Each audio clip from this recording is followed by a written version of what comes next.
सोचिए, दिन भर आप बहुत बिजी थे। लंबा दिन था, बहुत काम किया आपने। पर क्या आपके साथ भी कभी ऐसा होता है कि रात को जैसे ही लाइट ऑफ होती है, आपका दिमाग अचानक से एक 24/7 न्यूज़ चैनल बन जाता है? पुरानी बातें, कल की चिंता और हाँ, वो एक ईमेल जिसका जवाब आपने अभी तक नहीं दिया। सब कुछ एक साथ दिमाग में शोर मचाने लगता है। और पता है, हम में से बहुत लोग इस शोर को दबाने के लिए क्या करते हैं? फोन उठा लेते हैं, रील पे रील स्क्रॉल करते रहते हैं, ये सोचकर कि चलो थोड़ी देर के लिए दिमाग डाइवर्ट हो जाएगा। पर सच बताऊं, आप दिमाग को शांत नहीं कर रहे हो, आप बेसिकली उसे और कचरे से भर रहे हो। हम लगातार सोशल मीडिया पर ना उन एस्थेटिक लोगों को देखते हैं जो सुबह उठ के कैंडल जलाते हैं, एकदम महंगी सी डायरी में परफेक्ट हैंडराइटिंग में जर्नलिंग करते हैं। उन्हें देखकर लगता है कि यार हमारी लाइफ तो ऐसी नहीं है, तो हमसे कहाँ ही होगा ये सब। पर दिमाग का सच्चा इलाज किसी महंगे नोटबुक में नहीं है, बल्कि एक बहुत ही अगली सच में छुपा है। देखो, सबसे पहली बात तो ये समझ लो कि जर्नलिंग कोई आर्ट कंपटीशन नहीं है। इसको एस्थेटिक बनाना बंद करो। इसको हम बोलते हैं अगली जर्नलिंग। एक्चुअली हमारे दिमाग में एक साइकोलॉजिकल फिनोमेना होता है जिसे ज़ेगार्निक इफेक्ट कहते हैं। इसका मतलब है कि हमारा ब्रेन उन चीज़ों को बार बार याद दिलाता रहता है जो अधूरी हैं या फिर अनएक्सप्रेस्ड हैं, जो अपने किसी से कहीं नहीं। इसको ऐसे समझो, जैसे जब तक आप घर का डस्टबिन साफ नहीं करते, घर में बदबू आती रहती है ना, बिल्कुल वैसे ही जब तक आप दिमाग के गुस्से, जलन या डर को कागज पर नहीं निकालोगे, वो दिमाग में ही सड़ता रहेगा। तो इसके लिए एक छोटा सा एक्शन ट्राई करते हैं। आज रात को कोई सुंदर डायरी नहीं चाहिए हमें, बस कोई भी पुरानी नोटबुक या एक रफ पेज उठाओ और जो भी दिमाग में चल रहा है, चाहे वो कितना भी बुरा हो, किसी पर गुस्सा हो या कोई अजीब सी फीलिंग हो, बिना किसी फिल्टर के उस पर लिख दो। और लिखने के बाद उस पेज को फाड़ के डस्टबिन में फेंक दो। किसी को नहीं दिखाना है वो। अब आप शायद सोचोगे कि यार हम ये सब अपने फोन के नोट्स ऐप में भी तो लिख सकते हैं, पर नहीं। साइंस कहती है कि जब आप एक्चुअली अपने हाथ से लिखते हैं तो आपका ब्रेन एक बिल्कुल अलग लेवल पर एंगेज होता है।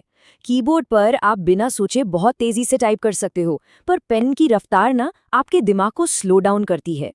जैसे सोचो, जब आप सुबह ऑफिस के लिए तैयार हो रहे होते हो और आपको गाड़ी की चाबी नहीं मिलती, तो आप पूरे घर में अफरा तफरी मचा देते हो। पर जैसे ही आप 2 मिनट शांत खड़े होकर सोचते हो, चाबी तुरंत याद आ जाती है। हाथ से लिखना दिमाग की उस अफरा तफरी को बिल्कुल वैसे ही रोकता है। तो एक और छोटा सा स्टेप लेते हैं। दिन में सिर्फ 5 मिनट के लिए अपने फोन को दूसरे कमरे में रखो, एक पेन उठाओ और सिर्फ 3 सिंपल लाइन लिखो। मैं अभी कैसा फील कर रहा हूँ, मुझे किस बात का डर है और आज का दिन कैसा रहा।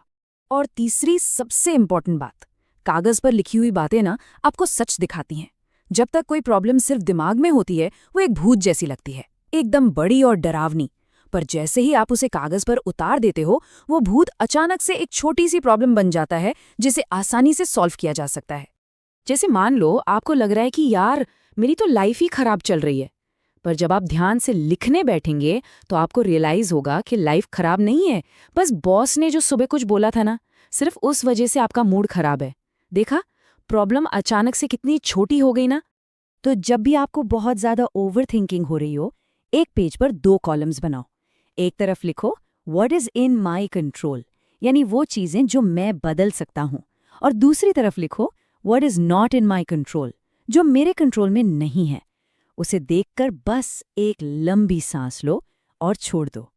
अब एक पल के लिए रुकिए और थोड़ा सोचिए, आपने आखिरी बार कब सच में खुद से पूछा था कि तुम कैसे हो?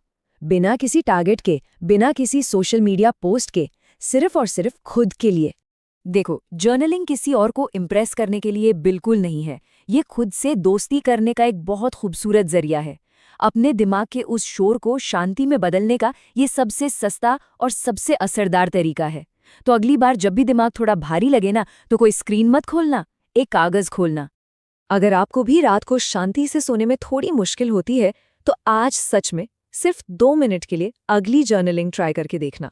और हाँ, अगर ये बातें सच में आपके दिल तक पहुंची हों, तो नीचे कमेंट में बस एक ब्लैक हार्ट ड्रॉप कर देना। मुझे समझ आ जाएगा कि हम सब इस सफर में एक साथ हैं। अपना ख्याल रखिएगा। Take care.